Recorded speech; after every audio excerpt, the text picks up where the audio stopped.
Welcome back to my continuation of my book reading of Stephen King's Misery. I'm at chapter 23 called More Visitors. The next day the police came. Paul heard a car and then heard Annie running down the corridor to his room. He put the pencil carefully down on the paper he was covering in his untidy handwriting. Annie ran into the room. "Get out of sight." Her face was tight. She already had a bag with a gun around her shoulder. "Get out of sight." She paused and saw that he already rolled the wheelchair away from the window. "Are you going to be good, Paul?" "Yes," he said. Her eyes searched his face. "I am going to trust you," she said. She left the room and went outside to meet the policeman. Paul moved so that he could see out of the window without being seen himself. The policeman who had come 3 days ago had been hardly more than a child. These two were completely different.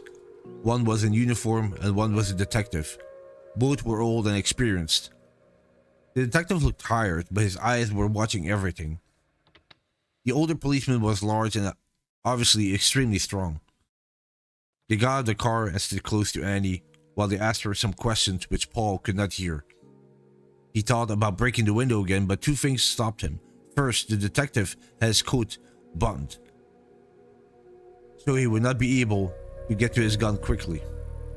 If he had noticed that, then Annie certainly had too. She would shoot the other policeman first, and then the detective. The second thing that stopped him was his desire for his revenge. The police would only put Annie in prison. He himself could hurt her, and he wanted to do that.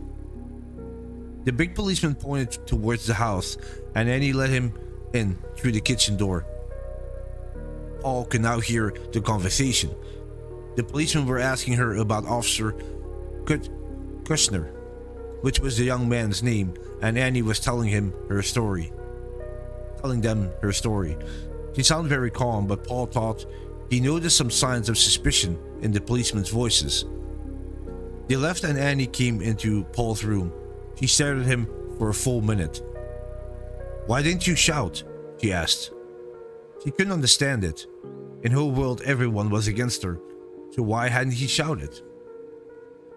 "Because I want to finish the book," he said. "Because I want to finish it for you, Annie."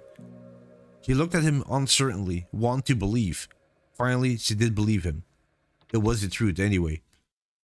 3 days later, the local TV news program sent a crew to Annie's farm.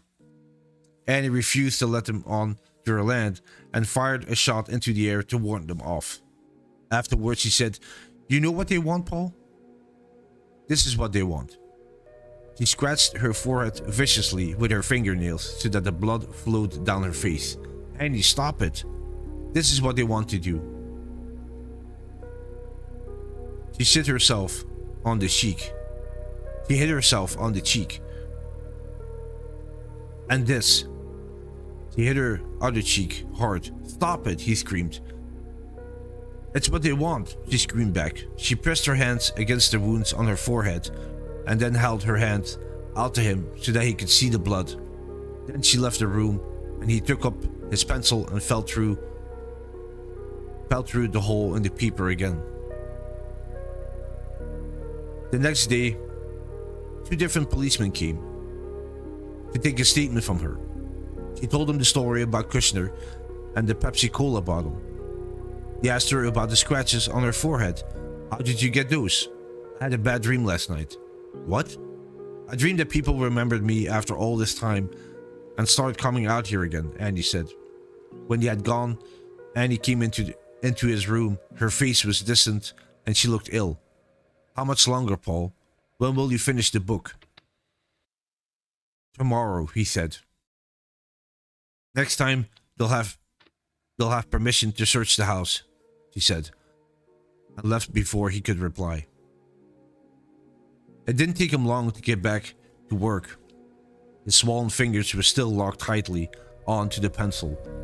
No more than ever, he needed to finish the book. And this was the end of chapter 23 called More Visitors. Thank you so much for listening. Hope you enjoyed it, and I'll catch you in the next one. Thank you. Bye-bye.